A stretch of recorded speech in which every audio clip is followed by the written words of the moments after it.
ਸਤਨਾਮ ਸ੍ਰੀ ਵਾਹਿਗੁਰੂ ਸਾਹਿਬ JIO. ਅਸਾੜਤ ਬੰਦਾ ਤਿਸ ਲੱਗੈ, ਹਰਿ ਨਾਹੁ ਨ ਜਿਨਾ ਪਾਸ। ਜਗ ਜੀਵਨ ਪੁਰਖ ਤਿਆਗ ਕੈ, ਮਾਨਸ ਸੰਧੀ ਆਸ। ਅਸਾੜਤ ਬੰਦਾ ਤਿਸ ਲੱਗੈ, ਹਰਿ ਨਾਹੁ ਨ ਜਿਨਾ ਪਾਸ।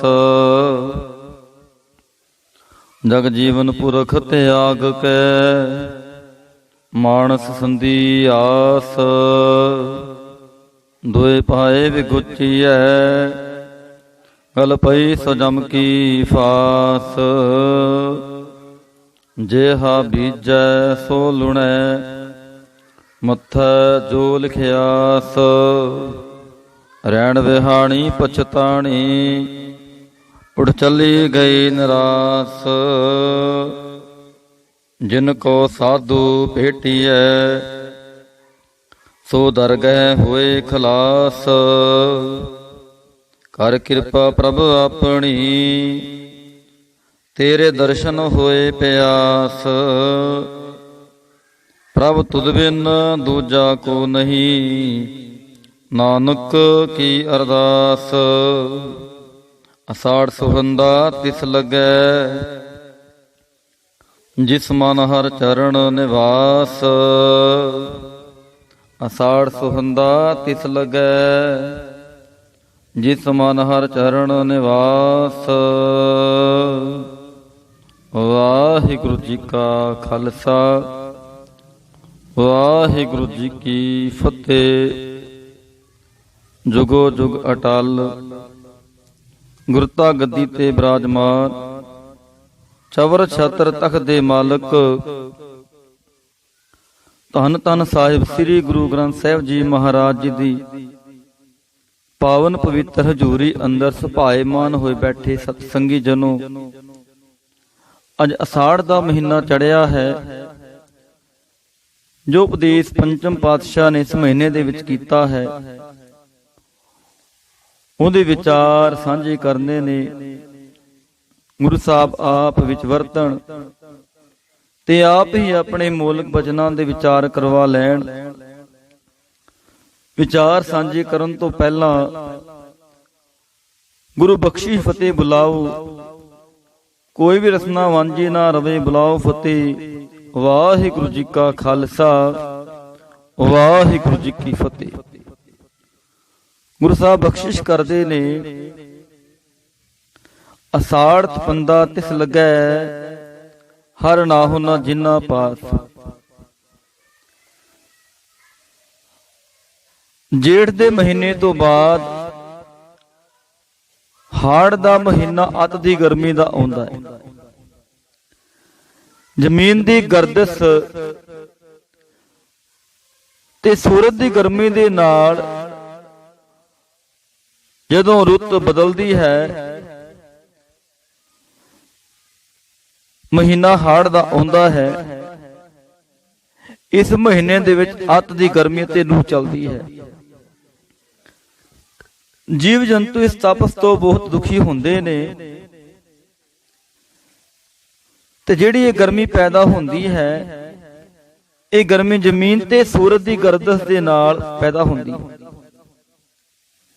ਪਰ ਇਸ ਤੋਂ ਇਲਾਵਾ ਇੱਕ ਹੋਰ ਤਪਸ਼ ਹੈ ਜੋ ਪੈਦਾ ਹੁੰਦੀ ਹੈ ਮਨ ਦੀ ਗਰਦਸ਼ ਦੇ ਨਾਲ, ਕਾਮਨਾਵਾਂ ਦੀ ਗਰਦਸ਼ ਦੇ ਨਾਲ, ਵਾਸਨਾਵਾਂ ਦੀ ਗਰਦਸ਼ ਦੇ ਨਾਲ।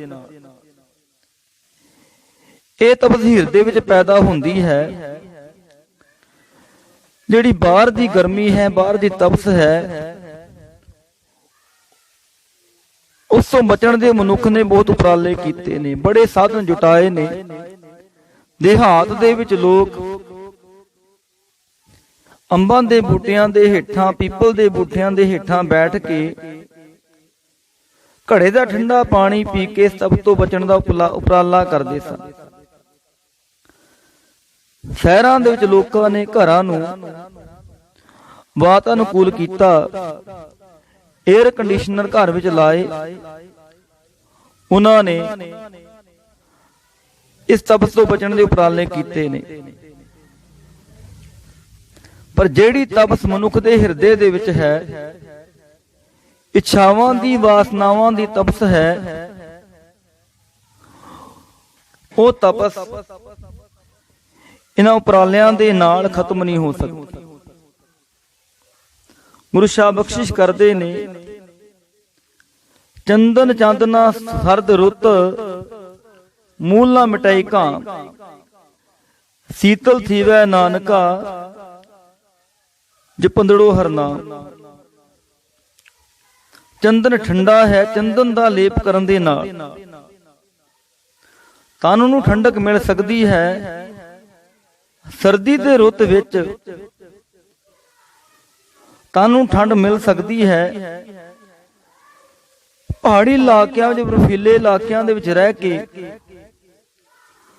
ਮਨੁੱਖ ਤਨ ਦੀ ਤਪਸ ਨੂੰ ਘੱਟ ਕਰ ਸਕਦਾ ਹੈ। ਪਰ ਜਿਹੜੇ ਹਿਰਦੇ ਦੇ ਵਿੱਚ ਤਪਸ ਹੈ, ਵਾਸਨਾਵਾਂ ਦੀ, ਇੱਛਾਵਾਂ ਦੀ, ਵਿਕਾਰਾਂ ਦੀ ਤਪਸ ਹੈ, ਜਿਹੜੀ ਪਰਮਾਤਮਾ ਨੂੰ ਭੁਲਾ ਕੇ ਤਪਸ ਪੈਦਾ ਹੁੰਦੀ ਹੈ, ਉਹ ਨਹੀਂ ਖਤਮ ਹੋ ਸਕਦੀ। ਉਹ ਤਪਸ ਉਦੋਂ ਹੀ ਖਤਮ ਹੋਵੇਗੀ ਜਦੋਂ ਮਨੁੱਖ ਪਰਮਾਤਮਾ ਦਾ ਨਾਮ ਜਪੇਗਾ। ਸੀਤਲ ਥੀਵੈ ਨਾਨਕਾ, ਜਪੰਦੜੋ ਹਰ ਨਾਮ। ਇਹ ਤਪਸ ਜੇ ਖਤਮ ਹੋਣੀ ਹੈ ਤਾਂ ਪ੍ਰਭੂ ਦਾ ਨਾਮ ਜਪ ਕੇ ਹੀ ਖਤਮ ਹੋਵੇਗੀ। ਗੁਰੂ ਸਾਹਿਬ ਬਖਸ਼ਿਸ਼ ਕਰਦੇ ਨੇ, ਨੈ ਸੀਤਲੰਗ ਚੰਦਰ ਦੇਵੈ, ਨੈ ਸੀਤਲੰਗ ਬਾਵਨ ਚੰਦਨ, ਨੈ ਸੀਤਲੰਗ ਸੀਤ ਰੁਤੇੜ, ਨਾਨਕ ਸੀਤਲੰਗ ਸਾਧ ਸੋਜਨੈ। ਚੰਦਰਮਾ ਦੀਆਂ ਕਿਰਨਾਂ ਸੀਤਲਤਾ ਪ੍ਰਦਾਨ ਕਰਦੀਆਂ ਨੇ, ਤੇ ਚੰਦਨ ਨੂੰ ਪੀਸ ਕੇ ਜਿਹੜਾ ਲੇਪ ਅਸੀਂ ਲਾਉਂਦੇ ਹਾਂ, ਉਹਦੇ ਨਾਲ ਤੁਹਾਨੂੰ ਠੰਡਕ ਮਿਲਦੀ ਹੈ।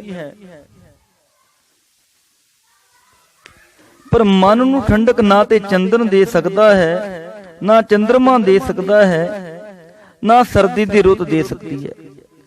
ਮਨ ਨੂੰ ਠੰਡਕ ਉਦੋਂ ਮਿਲੇਗੀ ਜਦੋਂ ਮਨੁੱਖ ਸਾਧ ਸੰਗਤ ਕਰੇਗਾ, ਉਸ ਮਾਲਕ ਦਾ ਨਾਮ ਜਪੇਗਾ। ਅੱਗੇ ਬਖਸ਼ਿਸ਼ ਕਰਦੇ ਨੇ, ਜਗ ਜੀਵਨ ਪੁਰਖ ਤਿਆਗ ਕੈ, ਮਾਨਸ ਸੰਧੀ ਆਸ। ਜਿਹੜੇ ਮਨੁੱਖ ਜੀਵਨ ਦੇਣ ਵਾਲੇ ਦਾਤੇ ਨੂੰ ਭੁਲਾ ਦਿੰਦੇ ਨੇ ਤੇ ਹੋਰ ਕਿਸੇ ਮਨੁੱਖ ਤੇ ਆਸ ਰੱਖਦੇ ਨੇ, ਉਹਨਾਂ ਦੇ ਵਾਸਤੇ ਇਹ ਮਹੀਨਾ ਤਪਸ ਭਰਿਆ ਹੈ।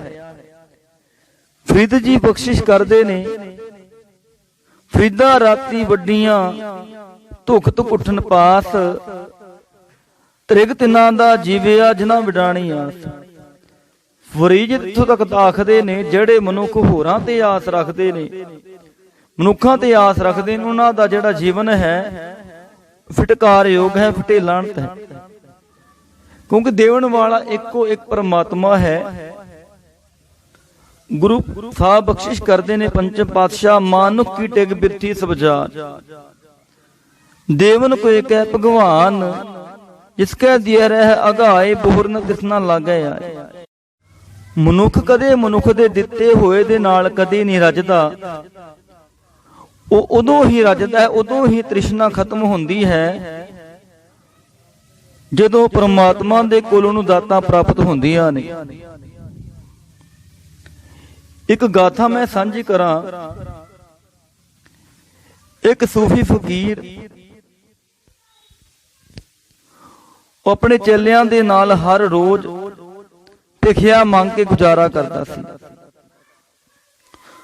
ਉਹਨੂੰ ਹਰ ਰੋਜ਼ ਭਿਖਿਆ ਮੰਗਣੀ ਪੈਂਦੀ ਸੀ। ਉਸਦੇ ਚੇਲਿਆਂ ਨੇ ਇਸ ਨੂੰ ਪ੍ਰੇਰਿਆ, ਜੇ ਅਸੀਂ ਅਕਬਰ ਬਾਦਸ਼ਾਹ ਕੋਲੋਂ ਮੰਗੀਏ, ਉਹ ਸਾਨੂੰ ਇੰਨਾ ਦਾਨ ਦੇਵੇਗਾ ਕਿ ਸਾਡਾ ਕਾਫੀ ਸਮਾਂ ਵਧੀਆ ਲੰਘ ਜਾਵੇਗਾ, ਸਾਨੂੰ ਕੋਈ ਤੰਗੀ ਨਹੀਂ ਹੋਵੇਗੀ। ਹੁਣ ਚੇਲਿਆਂ ਦੀ ਗੱਲ ਮੰਨ ਕੇ ਫਕੀਰ ਅਕਬਰ ਦੇ ਮਹਿਲਾਂ ਵਿੱਚ ਪਹੁੰਚਦਾ ਹੈ। ਜਦੋਂ ਅਕਬਰ ਦੇ ਮਹਿਲ ਦੇ ਵਿੱਚ ਪਹੁੰਚਦਾ ਹੈ, ਉਦੋਂ ਅਕਬਰ ਸ਼ਾਹੀ ਮਸਜਿਦ ਦੇ ਵਿੱਚ ਨਮਾਜ਼ ਅਦਾ ਕਰ ਰਿਹਾ ਸੀ ਤੇ ਪ੍ਰਮਾਤਮਾ ਕੋਲੋਂ अकबर ने मंग कीती, हे खुदा तू मेरे राज भाग च होर वाधा कर, मेरे राज भाग नूं होर वधा। जदों फकीर ने यह गल सुनी वापस मुड़ाया। हुण चेले कहण लगे, आए तां असीं कुछ मंगण वास्ते, बिना मंगे चले हो। तां फकीर बोलिया, मंगते कोलों की मंगना, ਜਿਹੜਾ ਆਪ ਮੰਗਤਾ ਹੈ ਉਹ ਸਾਨੂੰ ਕੀ ਦੇਵੇਗਾ। ਵੀ ਅਸੀਂ ਵੀ ਉਸਦੇ ਕੋਲੋਂ ਮੰਗਾਂਗੇ ਜਿਹੜਾ ਸਾਰਿਆਂ ਨੂੰ ਦੇ ਰਿਹਾ।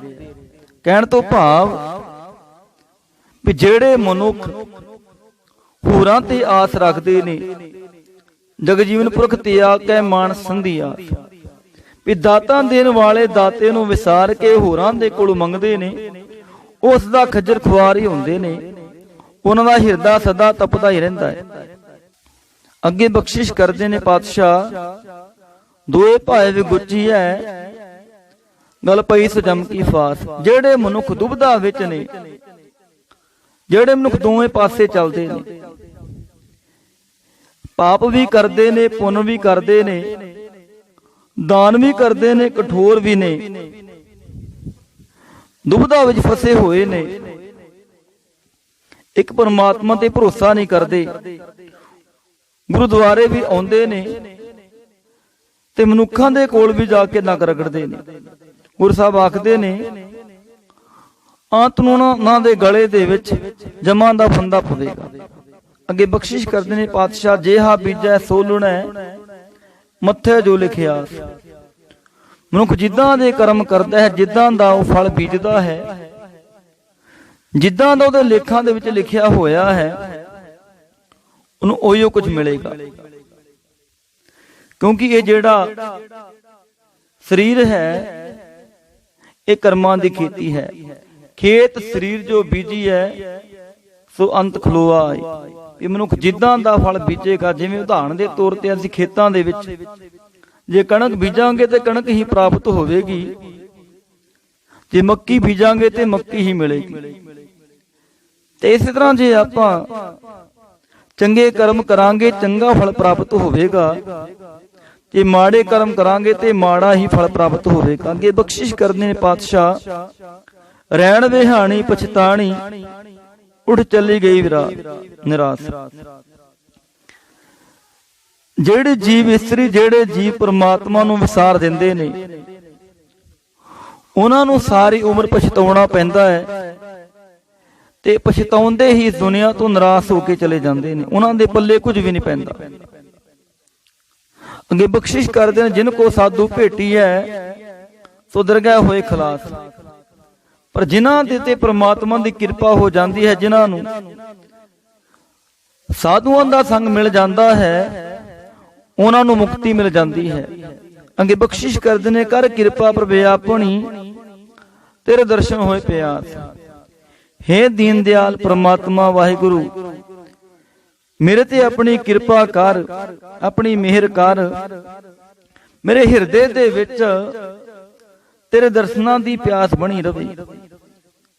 ਕਿਉਂਕਿ ਤੇਰੇ ਤੋਂ ਬਿਨਾਂ ਮੇਰਾ ਕੋਈ ਹੋਰ ਦੂਜਾ ਨਹੀਂ ਹੈ, ਹੋਰ ਕੋਈ ਮਦਦਗਾਰ ਮੇਰਾ ਨਹੀਂ ਹੈ। ਇੱਕੋ ਇੱਕ ਤੇਰਾ ਹੀ ਆਸਰਾ ਹੈ, ਕਿਉਂਕਿ ਤੂੰ ਹੀ ਸਾਰਿਆਂ ਜੀਵਾਂ ਨੂੰ ਦੇਣ ਵਾਲਾ ਹੈ। ਸਭਨਾ ਜੀਆਂ ਕਾ ਇੱਕ ਦਾਤਾ ਸੋ ਮੈਂ ਵਿਸਰ ਨਾ ਜਾਈ। ਵੀ ਇਹ ਮਾਲਕ ਮੇਰੇ ਤੇ ਕਿਰਪਾ ਕਰ, ਆਪਣੀ ਰਹਿਮਤ ਕਰ। ਮੇਰੀ ਤੇਰੇ ਅੱਗੇ ਇਹੋ ਅਰਦਾਸ ਹੈ ਵੀ ਤੇਰੇ ਦਰਸ਼ਨਾਂ ਦੀ ਪਿਆਸ ਮੇਰੇ ਹਿਰਦੇ ਦੇ ਵਿੱਚ ਬਣੀ ਰਵੇ। ਤੇ ਜਿਨ੍ਹਾਂ ਦੇ ਹਿਰਦੇ ਦੇ ਵਿੱਚ ਪ੍ਰਮਾਤਮਾ ਦੇ ਮਿਲਣ ਦੀ ਤਾਂਘ ਹੈ, ਜਿਨ੍ਹਾਂ ਦੇ ਹਿਰਦੇ ਦੇ ਵਿੱਚ ਪ੍ਰਭੂ ਦਾ ਪਿਆਰ ਹੈ, ਜਿਨ੍ਹਾਂ ਦੇ ਹਿਰਦੇ ਦੇ ਵਿੱਚ ਉਸ ਮਾਲਕ ਦੇ ਚਰਨ ਟਿਕੇ ਹੋਏ ਨੇ, ਉਹਨਾਂ ਵਾਸਤੇ ਸਾੜ ਦਾ ਮਹੀਨਾ ਸੁਹਾਵਣਾ ਹੈ, ਸੁਖ ਦੇਣ ਵਾਲਾ ਹੈ। ਅਸਾੜ ਸੁਹੰਦਾ ਤਿਸ ਲੱਗੈ ਜਿਸ ਮਨ ਹਰ ਚਰਨ ਨਿਵਾਸ। ਜਿਨ੍ਹਾਂ ਦੇ ਮਨ ਦੇ ਵਿੱਚ ਪ੍ਰਭੂ ਦੇ ਚਰਨਾਂ ਦਾ ਨਿਵਾਸ ਹੈ, ਜਿਨ੍ਹਾਂ ਦਾ ਹਿਰਦਾ ਪਰਮਾਤਮਾ ਦੇ ਨਾਮ 'ਚ ਰੰਗਿਆ ਹੋਇਆ ਹੈ, ਉਹ ਸਦਾ ਆਨੰਦ ਮਾਣਦੇ ਨੇ। ਅਸੀਂ ਬਚਨ ਪੜ੍ਹਦੇ ਹਾਂ, ਆਨੰਦ ਭਇਆ ਮੇਰੀ ਮਾਏ ਸਤਿਗੁਰੂ ਮੈਂ ਪਾਇਆ। ਜਿਹੜੇ ਪਰਮਾਤਮਾ ਨੂੰ ਆਪਣੇ ਹਿਰਦੇ ਦੇ ਵਿੱਚ ਵਸਾ ਲੈਂਦੇ ਦਾ ਨਾਮ ਜਪਦੇ ਨੇ, ਉਹ ਸਦਾ ਆਨੰਦਮਈ ਜੀਵਨ ਬਤੀਤ ਕਰਦੇ ਨੇ। ਉਹਨਾਂ ਦਰਗਾਹ ਦੇ ਵਿੱਚ ਵੀ ਕੋਈ ਉਹ ਨਹੀਂ ਕਹਿ ਸਕਦਾ ਰੇ ਰੇ ਦਰਗਾਹ ਕਹਿ ਨਾ ਕੋ, ਆਓ ਬੈਠ ਆਦਰ ਸ਼ੁਭ ਦਿਓ। ਸਾਰੇ ਉੱਥੇ ਉਹਨਾਂ ਨੂੰ ਸਤਿਕਾਰ ਕਰਦੇ ਨੇ। ਜਮਕਾਲ ਵੀ ਉਹਨਾਂ ਦਾ ਸਤਿਕਾਰ ਕਰਦੇ ਨੇ। ਹਰ ਹਰ ਨਾਮ ਜਪੰਤਿਆਂ ਕਛ ਨਾ ਕਹਿ ਜਮਕਾਲ। ਅੰਦਰ ਦੀ ਤਪਸਤਾ ਕੀ ਉਹਨੂੰ ਦਰਗਾਹ ਦੇ ਵਿੱਚ ਵੀ ਜਾ ਕੇ ਥਾਂ ਮਿਲਦੀ ਹੈ। ਸਤਿਗੁਰ ਸੇਤੀ ਰਤਿਆਂ ਦਰਗਾਹ ਪਾਈਆਂ ਠਾਓ। ਜਿਨ੍ਹਾਂ ਮਨੁੱਖਾਂ ਦਾ ਹਿਰਦਾ ਪਰਮਾਤਮਾ ਦੇ ਰੰਗ ਵਿੱਚ ਰੰਗਿਆ ਹੋਇਆ ਹੈ, ਜਿਨ੍ਹਾਂ ਦੇ ਹਿਰਦੇ ਦੇ ਵਿੱਚ ਪਰਮਾਤਮਾ ਦੇ ਚਰਨਾਂ ਦਾ ਨਿਵਾਸ ਹੈ, ਉਹਨਾਂ ਵਾਸਤੇ ਅਸਾੜ ਦਾ ਮਹੀਨਾ ਸੁਹਾਵਣਾ